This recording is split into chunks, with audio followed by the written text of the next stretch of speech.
Ang NCRRC-DG ay sangay ng Army Reserve Command. Nagpapatupad ito ng mandato sa mga programang reservist and retiree affairs at ROTC sa Metro Manila o NCR region. Sa kasalukuyan, pinamumunuan ito ni Colonel Jose R. Chanco kasama ang 5 directors na nakatalaga sa iba't ibang lungsod ng Metro Manila.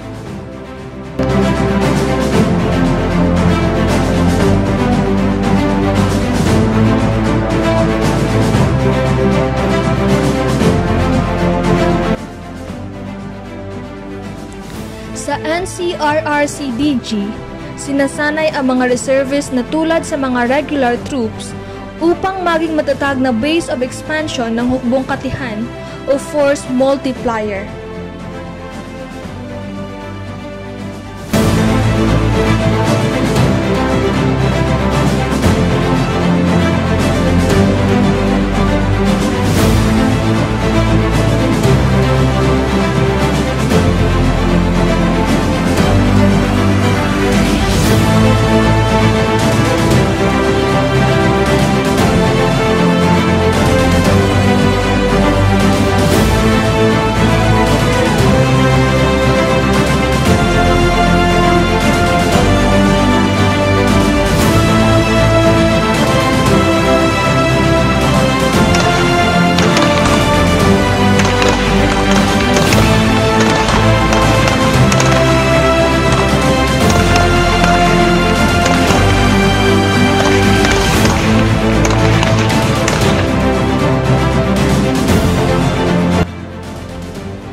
Ang mga reservists ay mula sa mga nagsipagtapos ng ROTC, BCMT, mga elected officials at ex-military. Ang ROTC ang may malaking pinagmumulan ng reserve force.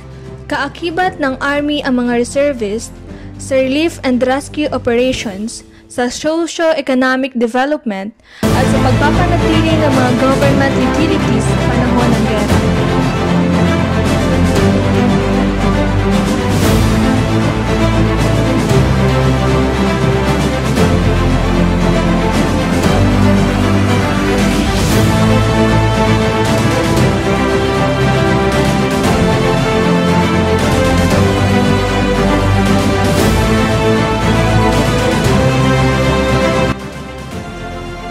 Pinapanatili ng NCRRC-DG ang lakas ng Ready Reserve nito sa pamamagitan ng mga Ready Reserve Units sa iba't ibang lungsod ng Kalakhang, Maynila. Pinalalawak ng NCRRC-DG ang advokasya nito sa pakikipag-ugnayan sa mga stakeholders at pagdaraos ng civil-military operations activities sa iba't ibang lugar ng Metro Manila. Sa panahon ng pandemya, may mahigit na 600 reservists ang naitalaga sa Joint Task Force NCR upang mangasiwa sa maayos at payapang pagpapatupad ng mga alituntunin ng COVID-19 operations sa NCR.